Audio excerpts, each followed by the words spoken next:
Welcome to this explainer. You know, if you just stop and imagine our world today for a second, humanity has stepped completely into the era of artificial intelligence, spacecraft, robots, and just hyper-fast internet. We're more connected right now than at literally any other point in history. But right alongside all of this, deep within the Earth's densest rainforests and on its most remote islands, there are entirely separate populations, people living without electricity, without modern hospitals, without roads, and with absolutely no permanent connection to the outside world. It's such a fascinating contrast, and it sets up a truly profound mystery about the human experience that we are going to unpack today. So, looking at all this, it naturally begs a question that honestly many of us have probably asked at some point.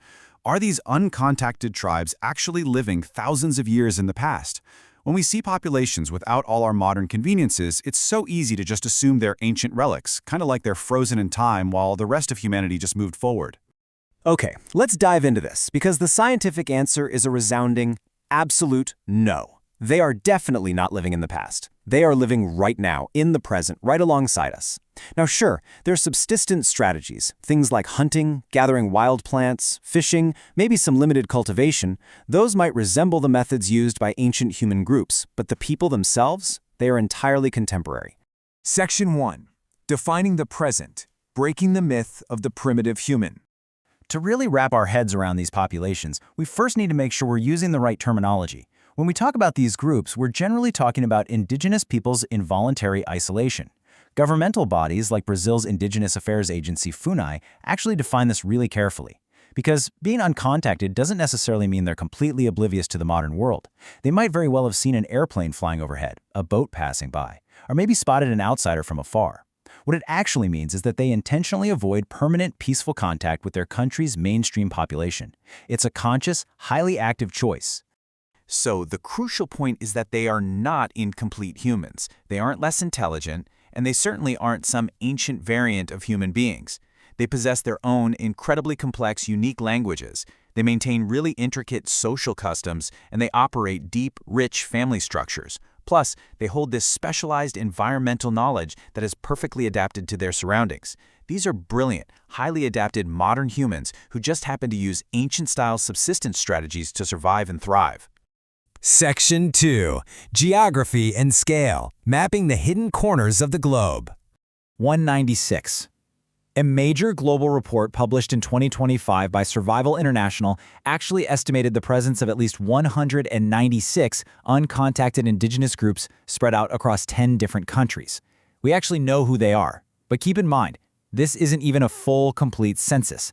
The exact locations and the population numbers of a lot of these groups are deliberately kept secret by authorities, and really that's just the best way to ensure their protection. And this brilliantly illustrates where these hidden populations actually are. Globally, they are heavily concentrated in one specific area. A staggering 95% of these uncontacted groups live in the vast, dense rainforests of the Amazon region. We're talking specifically across South American countries like Brazil, Peru, Colombia, and the adjacent areas. Only about 5% live anywhere else in the rest of the world. But let's actually look at one of the most famous examples from that remaining 5%, NorthSentinelIsland, located in India's Andaman and Nicobar archipelago. This is the home of the Sentinelese people, and they are a population entirely separate from the modern world. In fact, they are so isolated that we mostly only know about their geography through satellite imagery from organizations like the European Space Agency. They track the island from space, and it shows up densely covered in forest and completely ringed by marine coral reefs. And maintaining that separation, it's intensely enforced from both sides. On one hand, the Sentinelese fiercely reject outside contact. They are known to actively resist any approaching boats or helicopters, literally utilizing bows and arrows. On the flip side, the Indian government legally enforces this isolation. They've designated the entire island, along with a really strict 5-kilometer marine buffer zone around it, as a tribal reserve area. Non-local entry is strictly forbidden. And this law isn't just about, keeping tourists out. It's a vital, absolutely crucial measure to protect the Sentinelese from disease, from violence, and from land exploitation. Basically, the best protection is simply leaving them completely alone. Section 3. The Logic of Isolation, Why Hiding is a Calculated Survival Strategy. So why? Why do these groups actively choose to stay entirely away from a world that has so much modern technology to offer? Well, as I mentioned earlier, it's definitely not because they're completely unaware that an outside world exists. They stay away because of history. Generations past were subjected to horrific slavery and violent armed attacks by outsiders. In more recent decades, they suffered through aggressive land seizures and brutal resource theft. And even into the present day, they face the devastating consequences of external germs. So this dark history of collective trauma has taught these populations a very, very clear lesson. The outside world brings destruction. Now, what's really interesting about this slide is how it completely changes our perspective. The quote says, "For them, isolation is not just an ancient habit, but a survival strategy." And that changes everything about how we view them, right?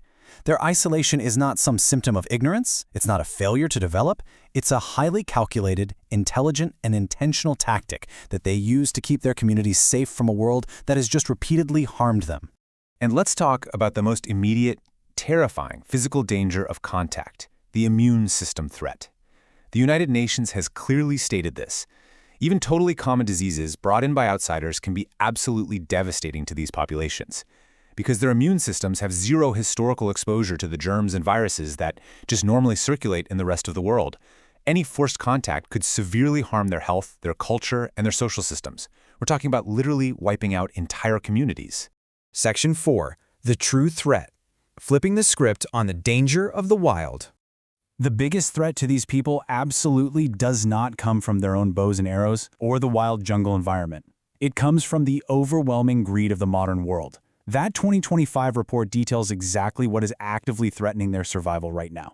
It's illegal logging and deforestation. It's golden mineral mining operations, oil exploration, expanding agribusiness, new roads. It's even armed groups and drug traffickers encroaching right onto their territories. And surprisingly, another major modern threat, irresponsible tourists. Which brings us to a very sobering reality check. Social media influencers and adventurers can literally be an existential threat. Some of these individuals try to reach these restricted areas merely to film videos and chase internet fame. But given the immense, deadly disease risk we literally just talked about, this isn't some heroic or exciting adventure. Contact risks an entire human population's life just for social media clout. These cloud chasers aren't brave explorers at all. They are deadly hazards. Section 5. Redefining human progress. Challenging the meaning of backward. Let's move to and see how this builds a completely different perspective on intelligence. Take the urban human. Sure, if we're judging by modern tech standards, we have all the conveniences. Mobile phones, cars, fancy buildings, university degrees. But if you took a modern executive in a business suit and just dropped them into a dense rainforest, they likely wouldn't survive 2 days. Now look at the isolated human. They possess deeply practical knowledge of forest seasons. They have intense medicinal plant knowledge. They understand the weather, they know how to avoid predators, and they run highly complex social systems. They survive and thrive in that exact same rainforest for generations. So when you really think about it, who is truly more adaptable? This quote just perfectly summarizes the reality of the situation. They are humans of our time, but their society is established on a path separate from the modern industrial world. They are not living museums of the past, just preserved for our entertainment or curiosity. They are our contemporaries. They're existing right now, today, just on a completely different, highly adapted track of the human experience. Which leaves us with one final provocative question to end our explainer today. We love to call ourselves developed, but what does development actually mean? Is true progress forcing our industrial, hyper-connected lifestyle on every single human being in the world? Or is true progress respecting others' right to life, to their land, to their culture, and respecting their highly calculated decision for isolation? Take a moment to deeply reconsider that as you go about your day.